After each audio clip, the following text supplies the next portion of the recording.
Antes de irmos para o vídeo, não se esqueça de se inscrever no canal e ativar as notificações.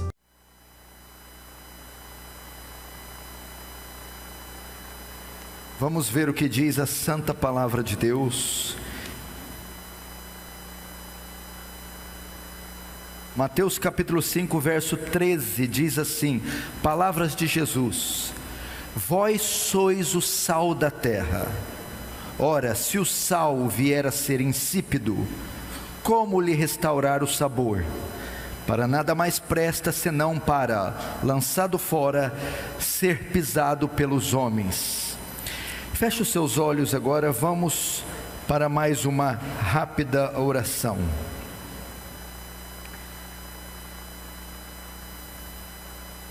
Pai Santo, diante de Ti nos colocamos mais essa noite, cônscios da Sua infinita misericórdia, da Sua infinita sabedoria e da nossa miserabilidade, da nossa urgente e desesperada necessidade de graça.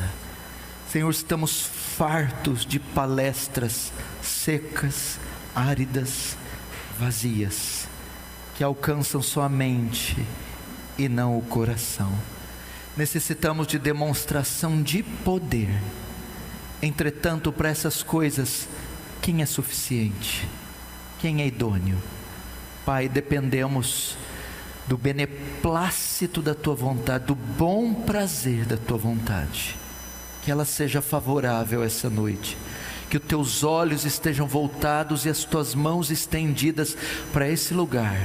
Despeja da Sua graça gloriosa e abundante sobre nós, de modo que o Teu reino avance, que o Senhor receba glória para si e que sejamos conformados à imagem do Teu Filho, em nome de Jesus, amém. Irmãos, preste atenção aqui no que nós vamos tratar. Eu vou procurar não me alongar e ver quanto tempo, aquele cronômetro ali é o tempo que eu tenho voltando? Eu tenho 36 minutos. Pai, vamos lá. É que aquele relógio está com problema, ele não para, né? Irmãos, preste atenção. Pela misericórdia de Deus, eu quero dizer algo para você. A sua vida nunca mais será a mesma depois dessa noite. O Senhor vai transformar a sua vida. Pastor, com que propriedade o Senhor fala tal coisa?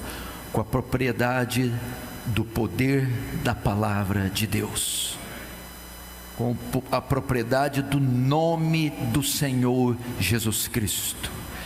O texto que eu li foi extraído do Sermão do Monte. Do Sermão do Monte. É o maior sermão já pregado, o maior sermão de todos os tempos, pregado pelo maior pregador de todos os tempos, o Senhor Jesus. Sermão que se inicia no capítulo 5 e termina no capítulo 7 de Mateus. No que consiste o Sermão do Monte? O reino de Deus havia chegado. Junto com o reino, o rei do reino, Jesus Cristo. E agora é a hora da lei do reino, a constituição do reino, o programa de governo do reino. Esse é o Sermão do Monte. Como cada um que ingressa nesse reino, textos anteriores, Mateus 3, João pregando diz: arrependei-vos, metanoia. Através de metanoia eu ingresso no reino.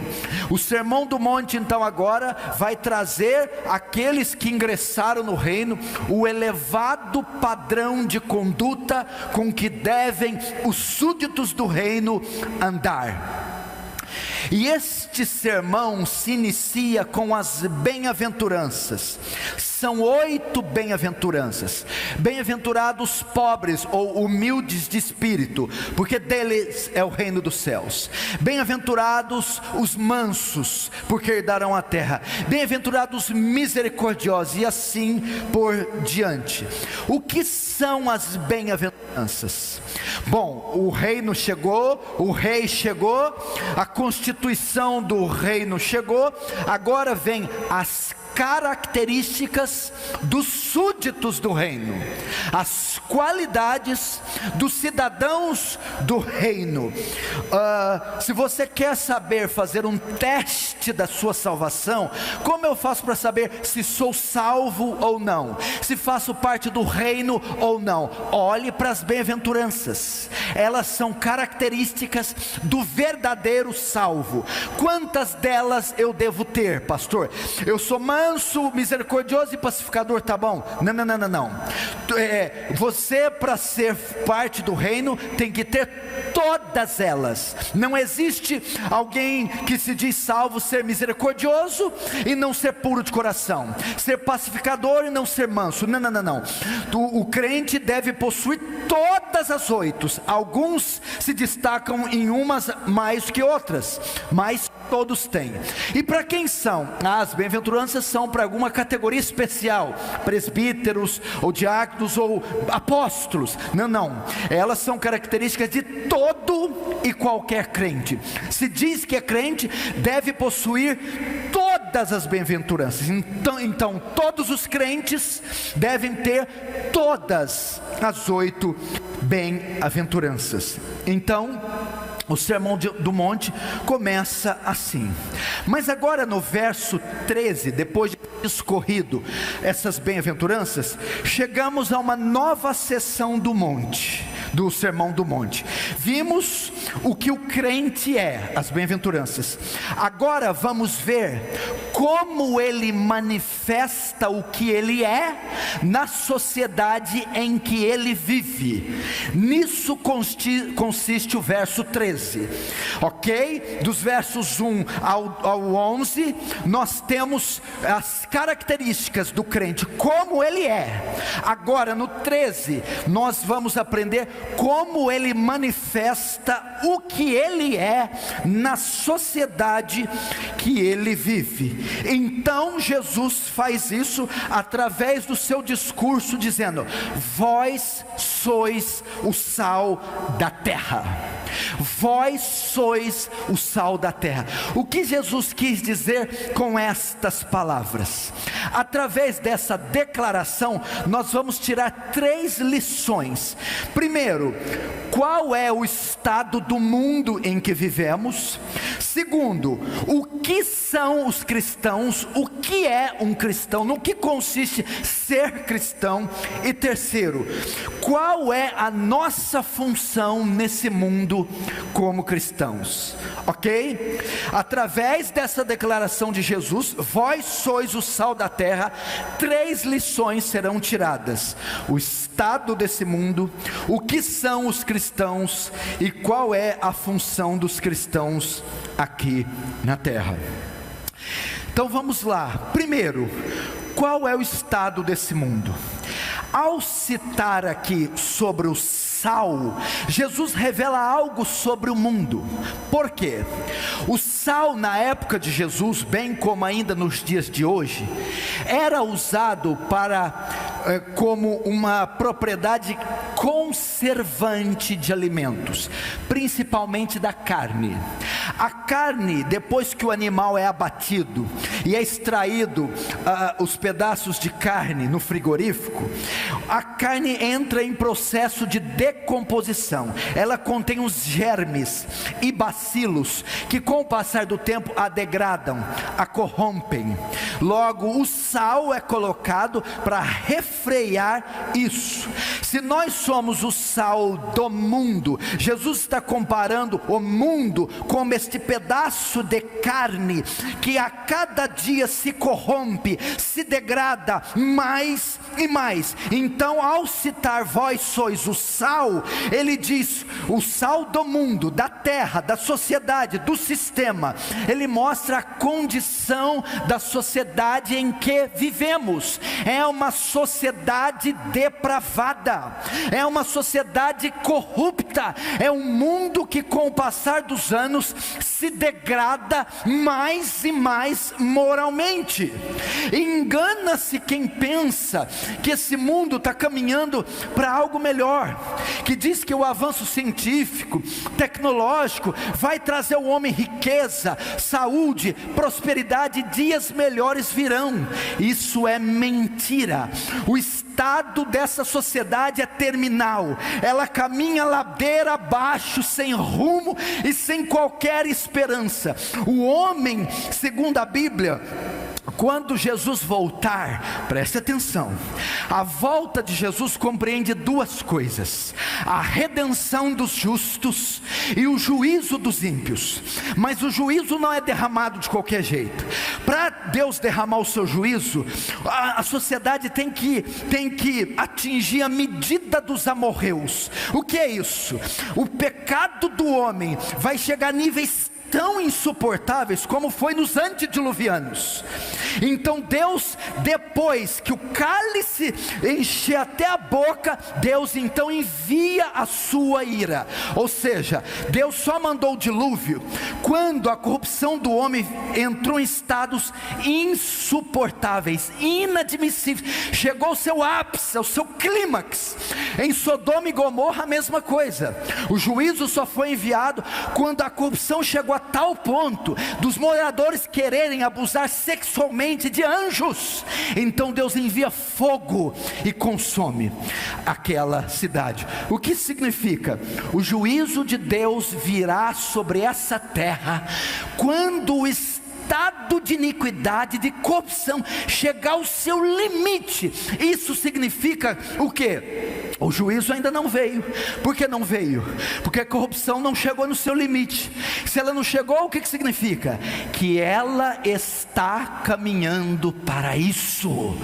Que nós veremos mais abominações na TV, mais abominações, leis injustas, impuras, coisas bizarras ocorrerão em nosso meio. Esse é o estado dessa nação, meu irmão. O STF há pouco tempo aprovando, estava julgando a causa se liberava o aborto ou não. Nos Estados Unidos 3 milhões de crianças são assassinadas todos os anos no ventre da sua mãe. Divórcios, os números crescem a cada dia mais. Em 2013 nós tivemos 350 mil divórcios registrados em cartório, um recorde em um ano. A revista VIP publicou que 72% dos homens e 65% das mulheres já foram infiéis aos seus cônjuges, já traíram. Ideologia de gênero, roubos, crimes, maldade.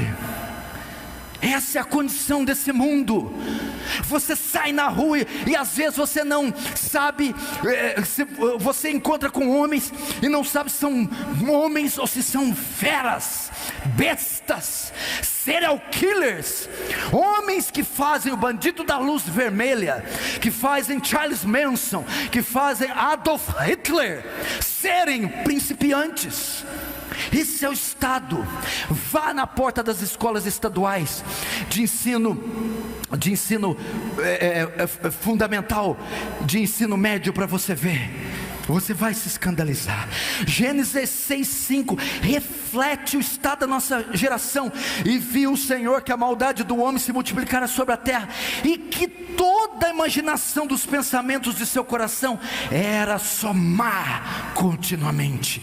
1 João 5,19: sabemos que somos de Deus e que todo mundo jaz no maligno.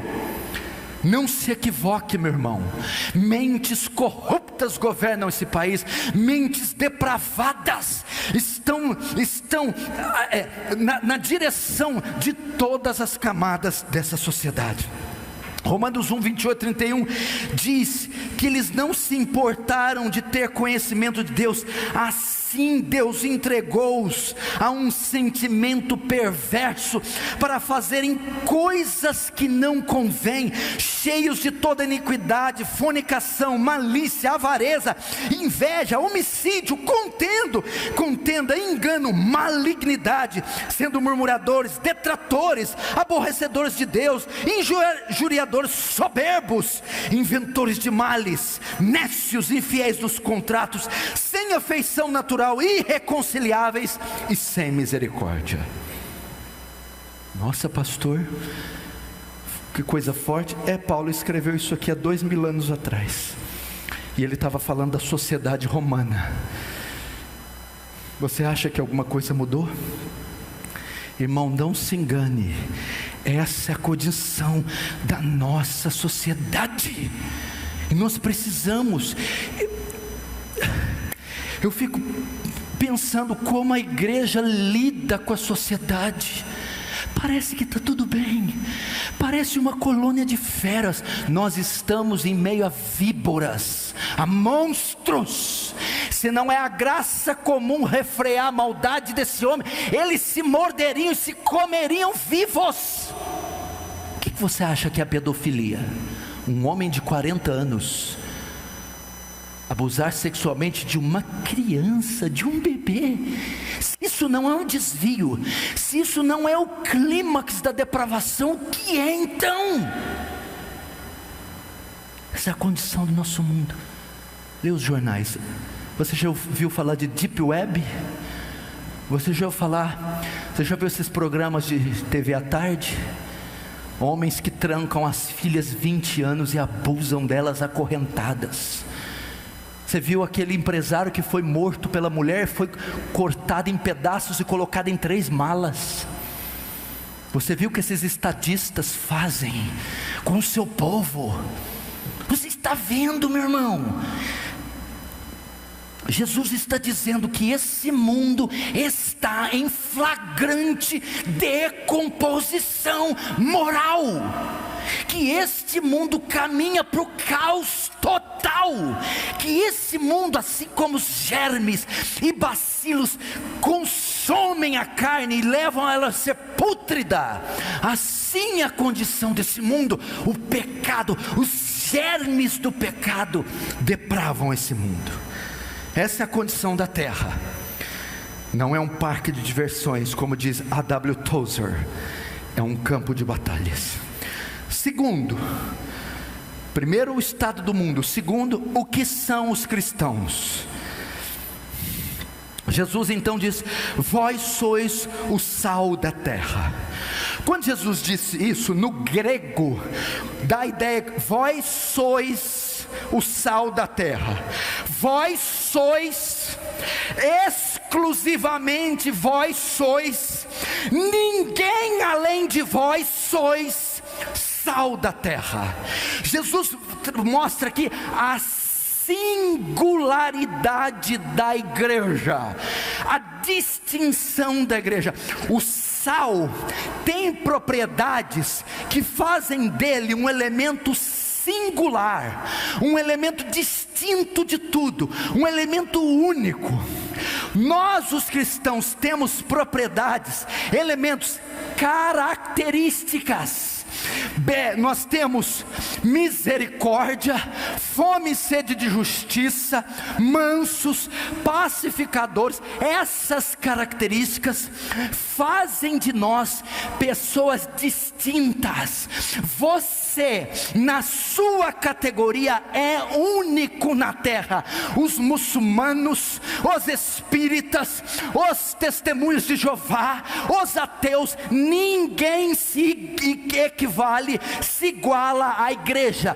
Ela é uma instituição distinta de qualquer outra em toda a face da terra. Você é distinto, diferente. Jesus disse, Paulo disse: aquele que está em Cristo, nova criatura é. As coisas velhas passaram, eis que tudo tudo se fez novo.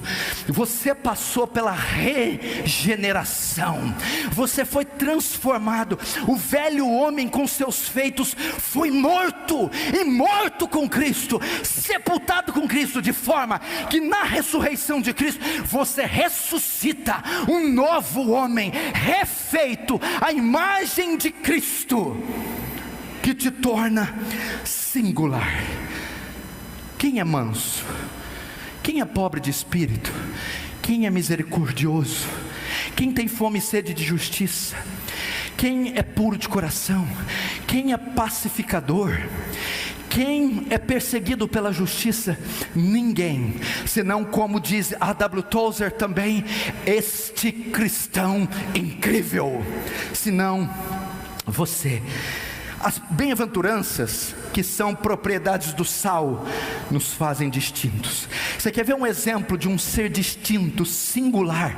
Cristo, em João 17, 14, 16, veja só, escute: dei-lhes a tua palavra, ele dizendo ao Pai, e o mundo os odiou, porque não são do mundo, assim como eu não sou do mundo. Eu não pertenço ao mundo, eu não vivo no modus operandi do mundo, eu não sou cá de baixo, eu sou lá do alto. Eu não sou do mundo, não peço que os tire do mundo, mas que os livre do mal. Não são do mundo, como eu do mundo não sou. Jesus foi o ser mais distinto que pisou. Ninguém se compara à singularidade de Cristo.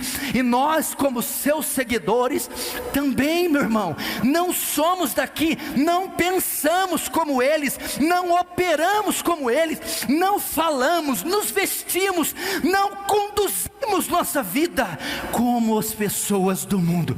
Somos distintos, ou pelo menos era para sermos distintos. É isso que Jesus disse. Você não viu o imperativo? Vós sois. Ele não está dizendo talvez sejam, pode ser que sejam, trabalhem para ser. Não. Os que ele elegeu, os que ele redimiu, os que ele regenerou, os que ele santificou, colocam eles em um patamar inigualável. Santidade não é opção, querido. Santidade é um estado de todo e qualquer crente. Não existe dizer eu sou crente, mas não sou santo. Se não é santo, não é crente, porque todo e qualquer crente é santo. Existem níveis que alguns conseguem, ou que recebem graça maior de Deus, e se destacam um do outro. Entretanto, todavia, não obstante, sem embargo, todos são santos. Santificação é um processo, santidade é um estado. Eu me santifico enquanto sou santo. Sabe o que distingue você do ímpio, do muçulmano, do budista? Holiness, santidade. Coisa linda, não é, pastor? Que coisa linda, meu irmão. A santidade é a joia da igreja, é a joia, é o adorno, é o brilho da igreja.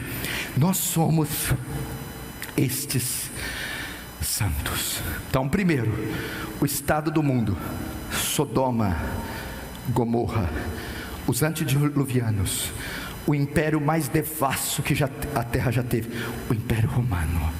Roma caiu pela imoralidade e perversão sexual, porque a maioria dos seus imperadores eram pervertidos sexualmente.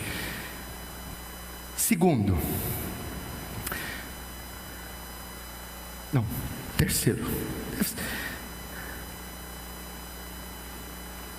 Eu queria ter 2 horas hoje, viu? Você ia ver o Kamehameha hoje, viu? Como é que é, meu filho? Pode falar aí. É por aí, estão mandando ir aqui, ó. Hoje o culto é dos jovens, eles que mandam, hein?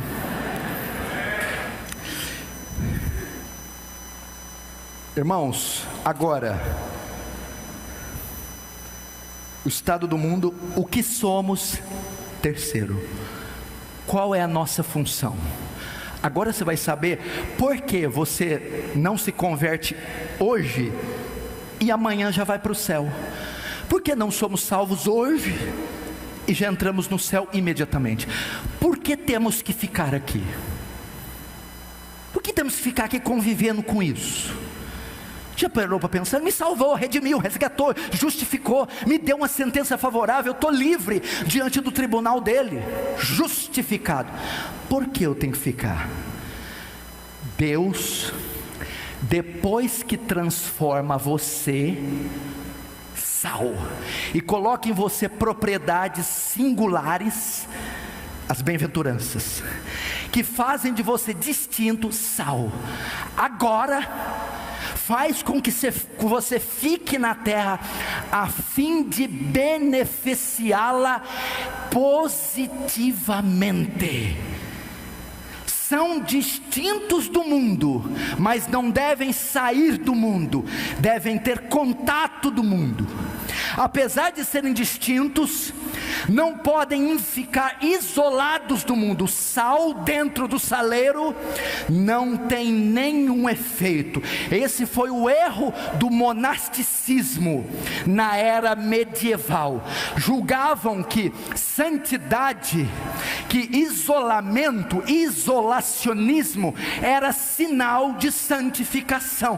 Exatamente o oposto. Jesus esteve entre publicanos, pecadores e meretrizes, com o fim de beneficiá-los. Mas vamos lá.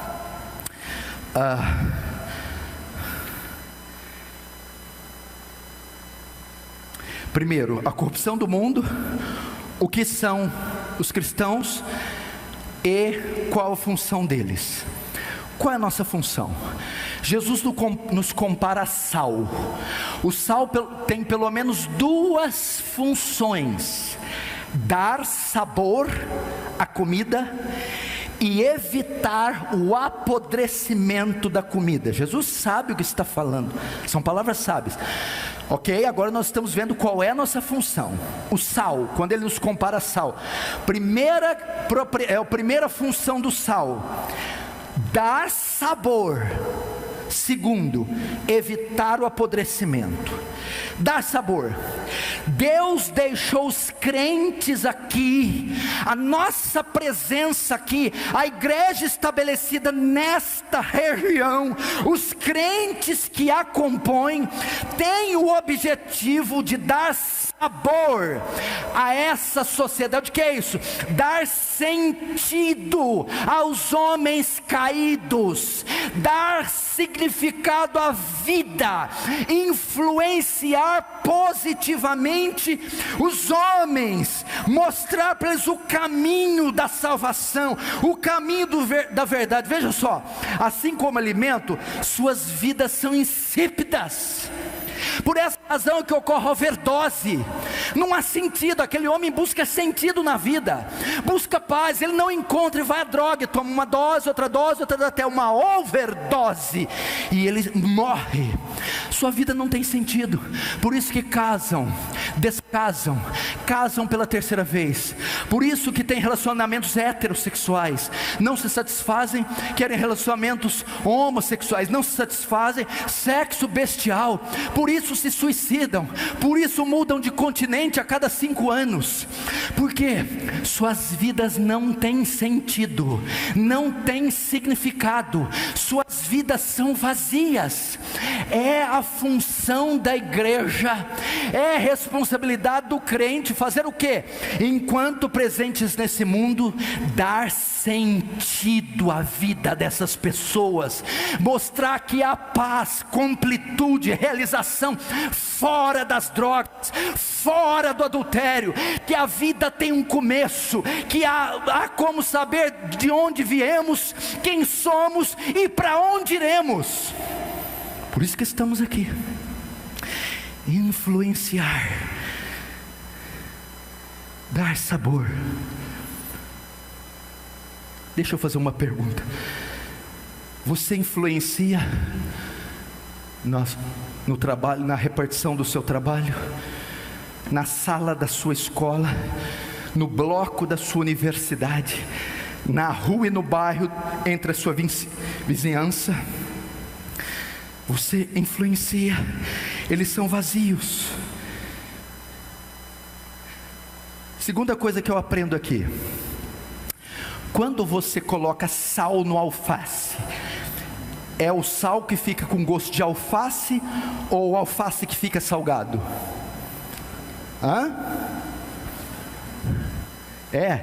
Quando você coloca sal na carne, é o sal que fica com gosto de carne ou a carne que fica salgada? Sal não recebe sabor, sal dá sabor. O crente não é influenciado pelo mundo, o crente influencia o mundo. Não é o mundo que dita a nossa forma de vestir, a nossa forma de conduzir nosso lar. Não é o evolucionismo secular, nem Freud, nem Lacan que dita como cuidamos da igreja. Não é a sociologia, nem a antropologia. Somos nós que impomos o padrão de casamento, o padrão de namoro, o padrão de relacionamento. Nós influenciamos e não somos influenciados. Como é que pode agora igrejas inteiras se vestem como a moda, e os estilistas homossexuais, ocultistas e ateus ditam? A malhação dita, o namoro é a cultura ocidental que dita, os relacionamentos e as terapias é a psicologia moderna sem Deus que dita, o método de crescimento da igreja, sociologia e antropologia que ditam. Não, sal não recebe sabor, sal dá sabor, sal influencia. Quem te influencia? Suas amigas da escola, Facebook, Instagram, Twitter? Quem influencia você? Jorge Fernando, Valcir Carrasco? Quem influencia você? Xuxa, Ana Maria Braga? Quem influencia você? Neymar, Justin Bieber? Quem influencia você? Irmãos, nós estamos aqui para influenciar. Então veja só, a presença da primeira igreja batista no Pará, em Belém, deve ditar como o cidadão paraense deve andar. São as famílias, os operários, os estudantes aqui que impõem, que influenciam, diz: sai desse caminho, reverta isso, mude a sua maneira de pensar. Nós, com nosso exemplo, nosso testemunho, nossas palavras, influenciamos sabor, damos significado, sentido a esse mundo insípido.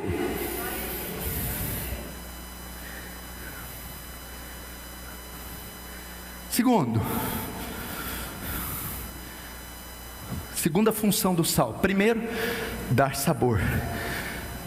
Segunda função: não havia métodos de refrigeração modernos na época de Jesus.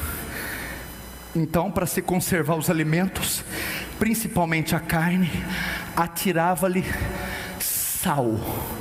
Como eu disse, a carne possui germes e bacilos que levam à degradação, à corrupção.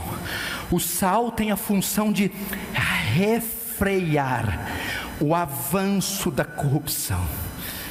Quando diz: vós sois o sal da terra, significa que a nossa presença em uma sociedade, como igreja geral, a nossa presença individual na sala de aula, no trabalho, tem como função impedir o avanço do mal, a degradação, a corrupção moral. É para isso que Deus te colocou naquela sala de aula, é para isso que Deus te colocou naquele emprego, é para isso que essa igreja foi estabelecida aqui, para que a corrupção do homem não atinja estes níveis, para que a presença de vocês ali refreie, segure a degradação moral da sociedade. É assim Eu vou te dar um exemplo simples e claro. Professora de esquerda na escola, sala de aula, 40, 50 alunos. Tem uma jovem que é crente na sala de aula, está na terceira fileira, sentada na quarta cadeira. A professora está escrevendo no quadro negro, na lousa, e ela vai zombar o nome de Cristo. Nós estamos falando aqui da evolução. Muitos creem na criação e creem naquele ela ia falar idiota de Jesus Cristo, e ela se lembra que na terceira fileira tem uma crente. Ela fica inibida de blasfemar o nome de Jesus por causa da presença do sal daquela menina que com o seu testemunho constrange a sala inteira. Sal da terra.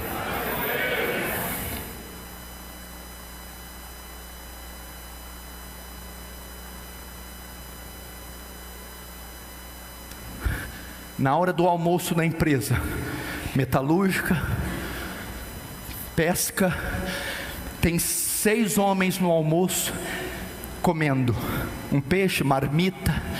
São os homens mais vulgares, adúlteros, comentando piadas imorais e vendo quem vai trair a mulher com a secretária da repartição B, e estão lá escarnecendo.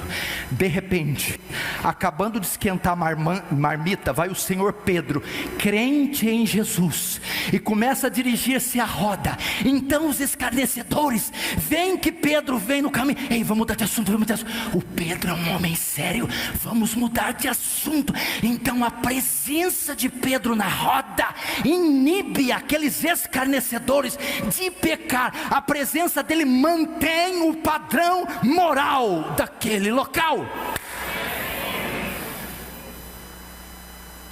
O prefeito vai fazer uma marcha dos ateus, marcha gay. Uma lei vai ser aprovada para os banheiros não terem mais sexo nessa cidade, de forma que os meninos vão entrar no banheiro das meninas, as meninas com os meninos. Então a primeira igreja batista começa a protestar, dobra seus joelhos, faz 3 semanas de jejum e oração, vai até a Câmara dos Vereadores e protesta. Então, convencido pelas orações e pela ação da igreja, o prefeito abole aquela lei, evitou corrupção. Essa é a função da igreja. Entenderam? Vocês conhecem a história da Coca-Cola? Vou falar, pastor Raik, quem criou a Coca-Cola? Os puritanos. Quê? Estude a história da Coca-Cola. A fórmula original da Coca-Cola, a primeirinha, continha álcool. Era para ser um xarope gasificado alcoólico, lá na Nova Inglaterra. Mas a presença puritana na sociedade era tão forte, e eles não admitiam embriaguez, que o criador disse: esse troço não vai vender, por causa dessa praga chamada puritanos. E ele teve que mudar a fórmula. Daí nasce o xarope gasificado de cola, porque a presença dos puritanos impediu o avanço do mal. Pai celestial, Pai santo, Pai santo, não adianta, não vou poder fazer. Mudou a fórmula. Só eu não fui lá conversar com os puritanos, só pela presença. Os germes gritavam, urravam. Os germes eram feitos como a mulher de Ló, estátuas de sal, porque ali havia sal da terra e luz do mundo. Havia homens íntegros, mulheres íntegras. Como se dissesse: aqui não, mal, aqui não. William Carey, estude a biografia desse homem. Foi um missionário batista na Índia. William Carey fundou escolas, fundou universidade, traduziu a Bíblia para vários idiomas e dialetos como Telugu na Índia. E o que mais? Na época de William Carey, a Índia tinha uma prática de sacrifício humano chamada sati. Eles queimavam gente viva. Mas quando aquele homenzinho batista se mudou, a influência dele junto à sociedade, o Estado foi tão grande que ele conseguiu a abolição da prática do sati, refreou a corrupção.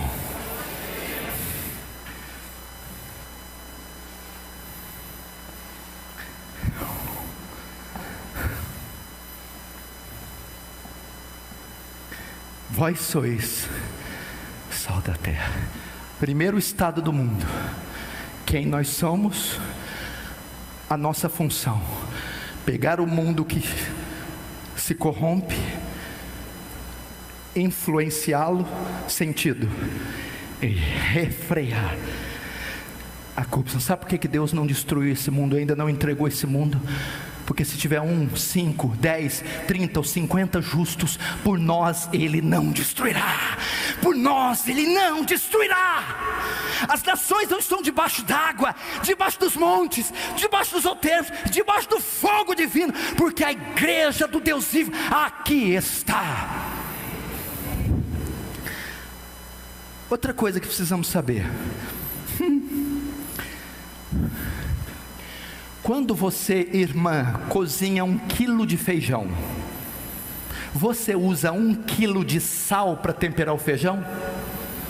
Não.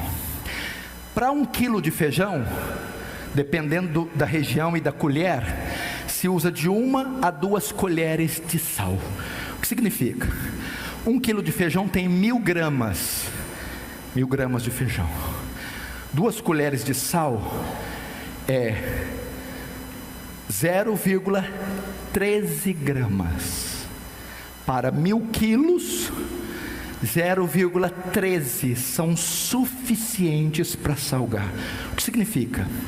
O sal é feito de elementos tão poderosos, tão singulares, tão distintos, que uma pequena quantidade exerce uma grande influência. Não precisamos de todo o estado do Pará convertido para influenciar o Pará. Não precisamos de 100.000 igrejas em Belém para influenciar todo Belém. Não precisamos de metade da escola convertida, não. Um só cristão, uma só congregação, um só pastor santo e ousado pode colocar essa cidade de joelhos. Robert Murray McCheyne disse: um homem santo é uma arma poderosa nas mãos de Deus. John Wesley disse: me dê 100 homens santos que não temam nada senão o pecado, e eu mudo o mundo. Uma simples jovem na sala de aula, um professor entre os professores de esquerda, um simples jovem numa universidade pode fazer com que aquela universidade inteira se dobre ao senhorio de Cristo. Meu Deus do céu, não foi assim com Lutero? Quantos homens produziram reforma? Um só homem, afixando as 95 teses na porta da igreja Castelo Wittenberg, virou toda a Europa de pernas pro ar. Um homem, John Knox. Em 1749, quando ele volta para a Escócia, a religião oficial da Escócia era o catolicismo. Em 1750, um ano depois da chegada de John Knox, o parlamento decreta a religião oficial da Escócia, o protestantismo, em razão das influências e orações de John Knox. Um só homem. Quando a Inglaterra estava em guerra contra a Escócia, a rainha da Inglaterra pronunciou essa palavra: eu não temo os exércitos escoceses, eu temo as orações de John Knox. Meu Deus do céu! Lembre-se de Paulo, um homem só virou toda a bacia do Mediterrâneo de pernas para o ar. Um homem só é mais popular que todos os Césares Augustos juntos. Um homem só escreveu, nenhum outro escrito influenciou tanta cultura ocidental como os escritos de Paulo. 13 epístolas são dadas a ele, a autoria, que está entre as 20 mentes mais célebres de todos os tempos. Um homem só, Saulo. Quantos temos aqui? Vocês podem fazer uma revolução em Belém. Meu Deus do céu. O Senhor me dá mais uns minutinhos? Amém. Porque de sal vai passar para pimenta agora.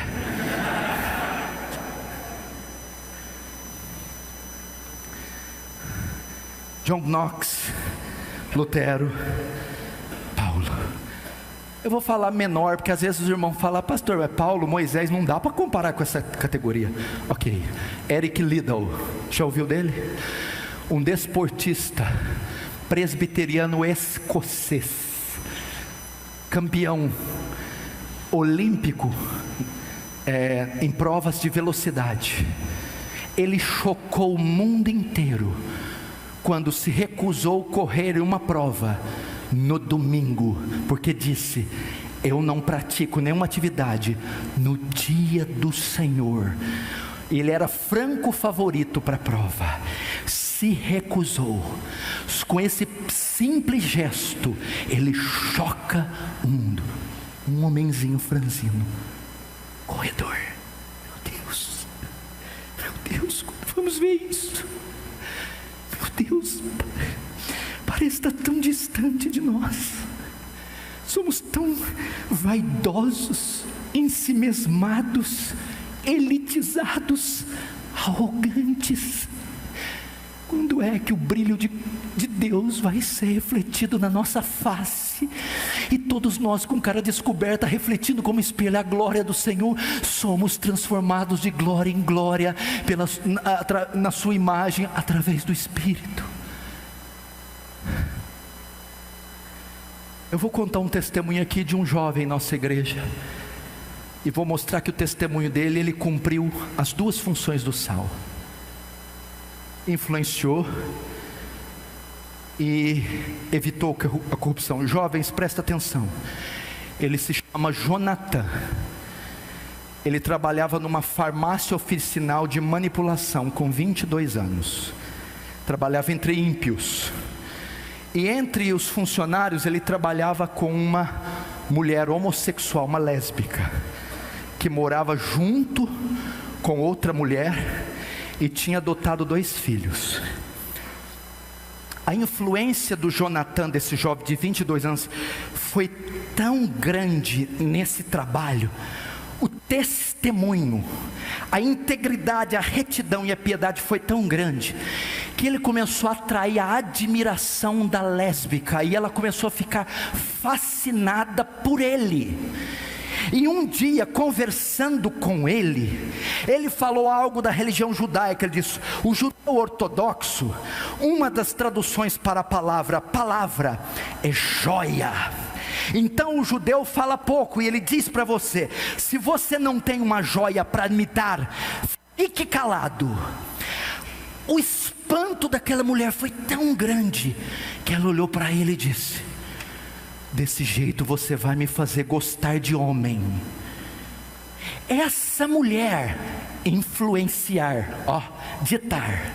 O testemunho dele foi tão grande, que ela estava deixando o homossexualismo e voltou a ter interesse por homem, e se apaixonou por ele, só pela influência dele. Eu nunca vi tal coisa. Ele não orou e jejuou por ela, ele não a condenou, não fez militância. Só a presença dele foi tão acentuada, tão constrangedora, tal que a lésbica decidiu deixar a prática e voltar a ter relacionamento heterossexual.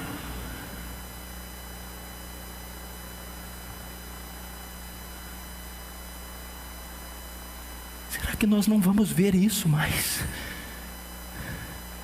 Que isso? Eu não estou dizendo que ele militou, jejuou, mandou, só o convívio. Olha o quanto nós poderíamos mudar a sociedade se aquela bancada evangélica fosse evangélicos de verdade. Se esses cantores que estão envolvendo no meio secular fossem crentes de verdade. Influenciou. Segundo, o mesmo Jonatã, trabalhando com ele, os funcionários estavam na prateleira depositando os remédios. Veio um funcionário mais antigo e começou a falar mal da empresa e do patrão para ele. É isso aqui, isso aqui é o salário e tal. Ele parou e repreendeu o cara,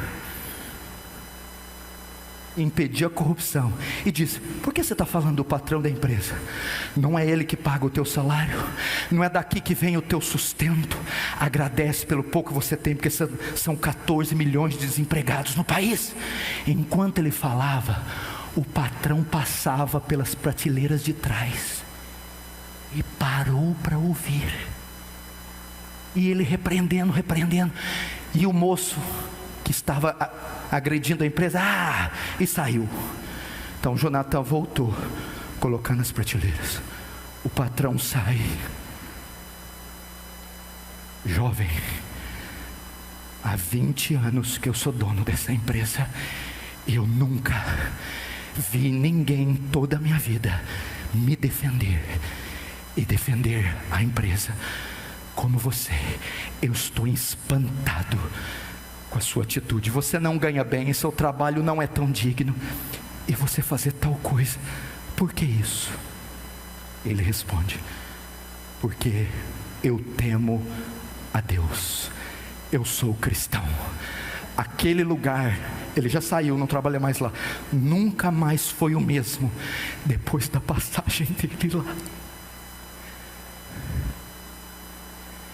O que você encontra hoje são crentes sensuais, mentirosos, profanos, que por causa deles o nome de Deus é blasfemado entre os gentios.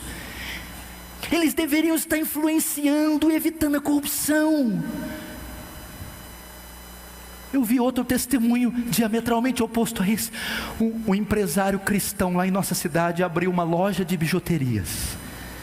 Ele colocou como funcionárias a maioria membros da igreja dele, e tinha 2 funcionárias, uma espírita e uma católica, e estava tudo bem com a empresa. De repente ele foi sentindo que não havia lucro, e algumas peças estavam sumindo. Ele colocou câmeras, e ele descobriu que todas as funcionárias da igreja que ele congregava estavam roubando, e a maioria era do louvor.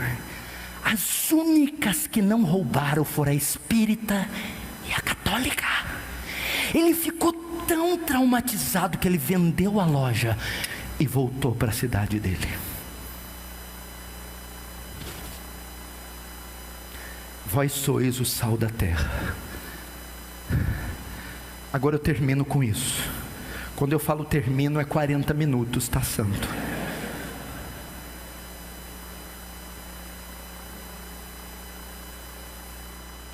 Como fazemos isso? Como eu faço isso, Hiker? Como eu influencio? Como eu refreio do mal? Como eu salgo essa terra? Sabe como?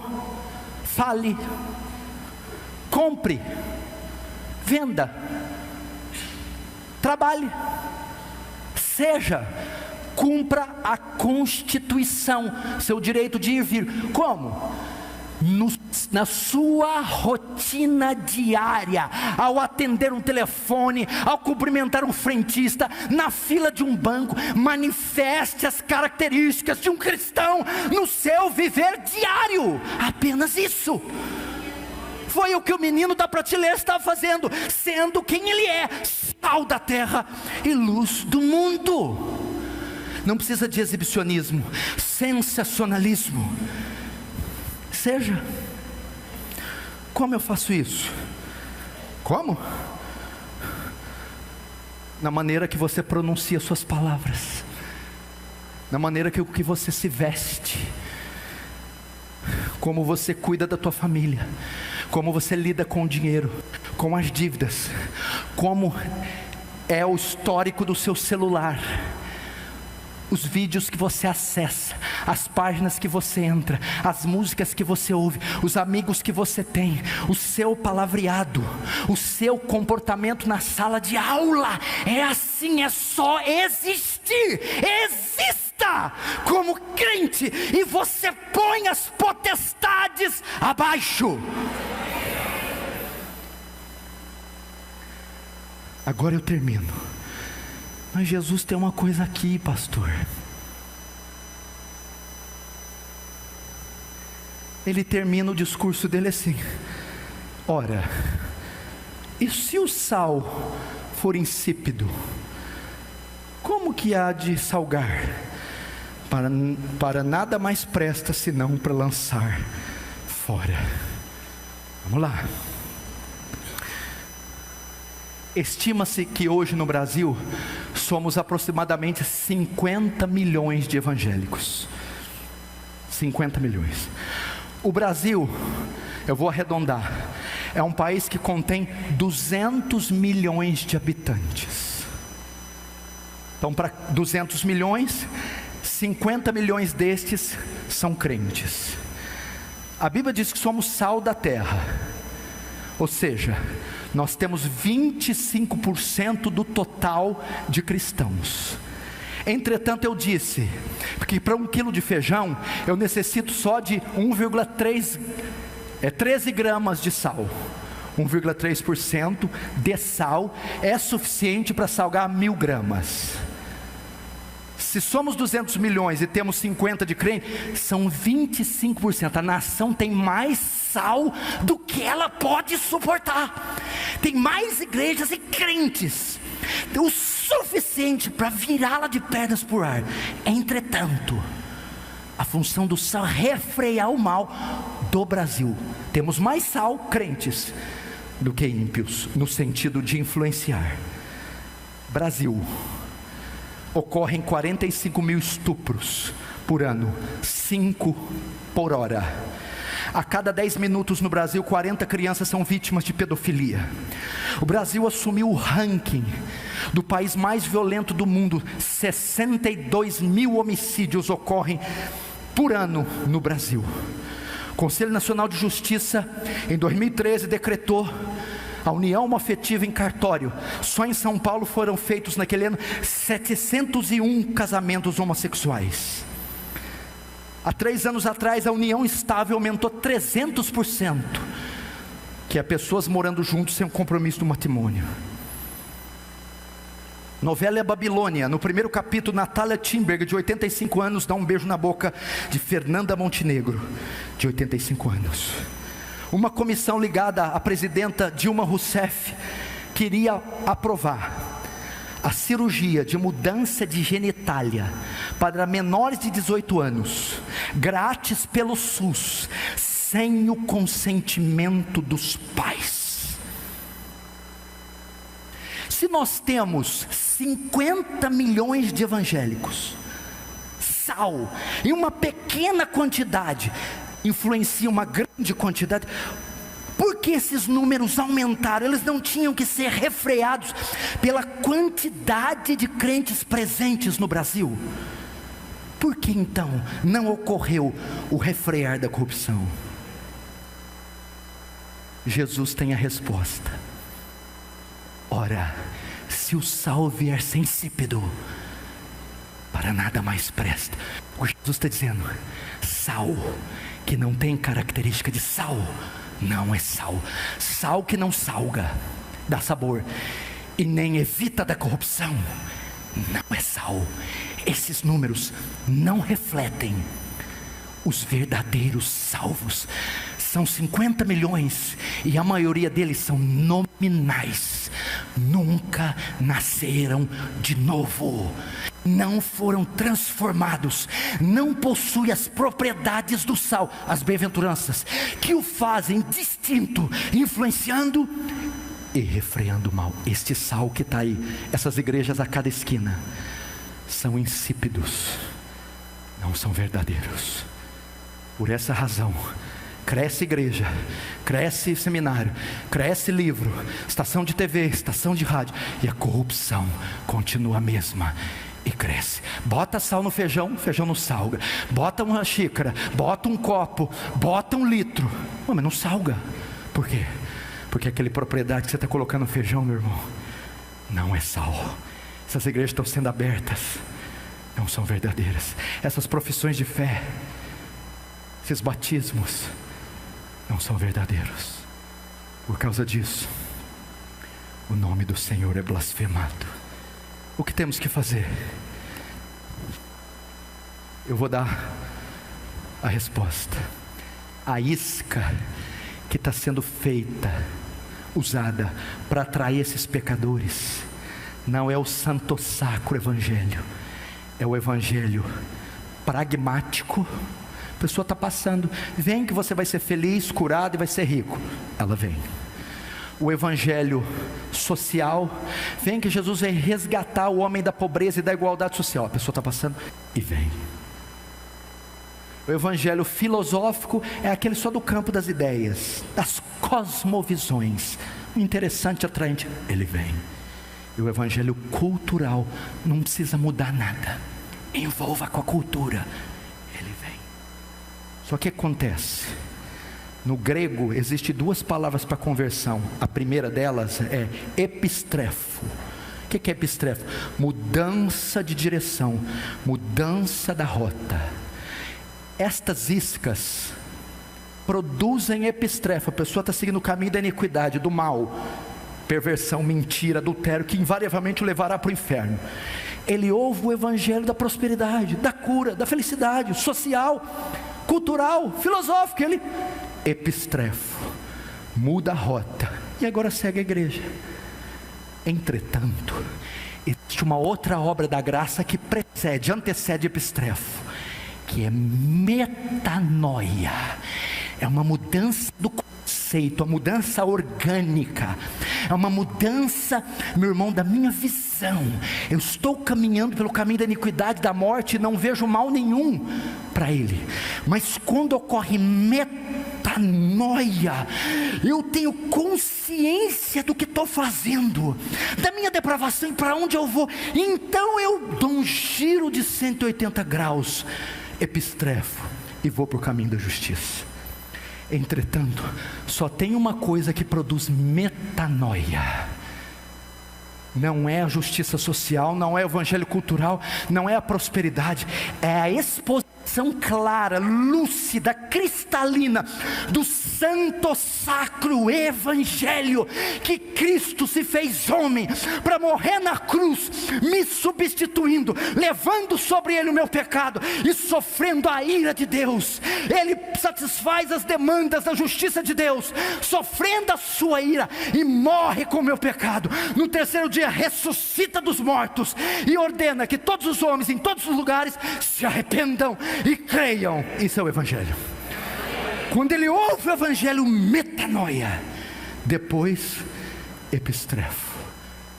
O que está acontecendo na igreja hoje é adesão e não conversão, decisionismo e não salvação. Por isso os números crescem, mas a corrupção não muda. Vamos fechar nossos olhos, vamos orar.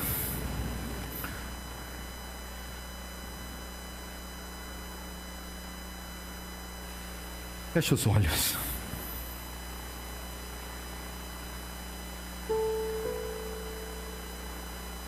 Fale com Deus.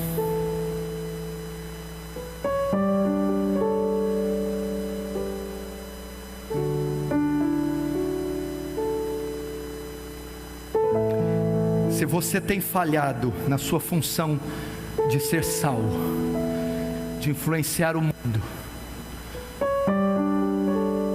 de impedir a corrupção na sala de aula, no recreio, na universidade, no trabalho, entre os seus parentes ímpios, peça perdão a Deus pela omissão, pela vaidade, pelo descaso. Senhor, eu tenho sido um escarnecedor na escola, Eu tenho sido uma menina sensual no meu vestir, o falar. Minhas mídias sociais são repletas de mundanismo, que me tornam semelhantes aos ímpios. Você é pastor, oficial, presbítero. Deus, onde está o meu papel influenciador? Eu testemunho com minhas dívidas, com meu casamento, a educação dos meus filhos, minhas pregações. Fale com Deus. São dias de reflexão. Isso aqui é a extensão do avivamento, meu irmão. É a continuação do avivamento.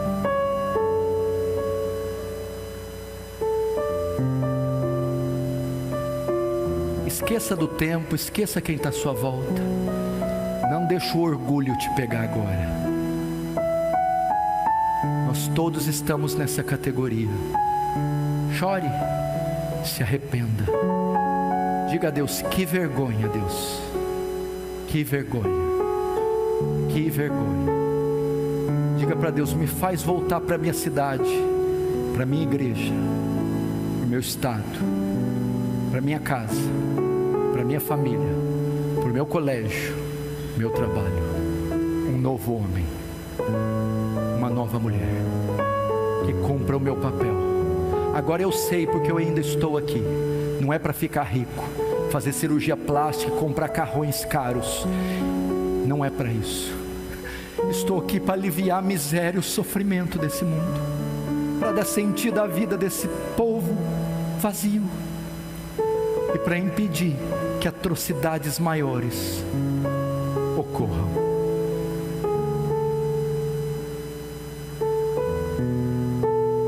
Continue orando.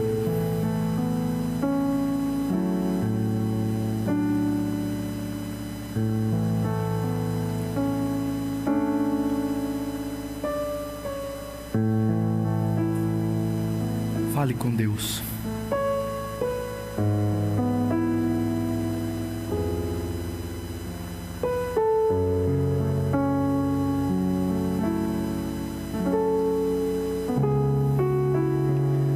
Agora olhe para cá um minuto. Me perdoa por ter estourado o tempo, por favor, me perdoe.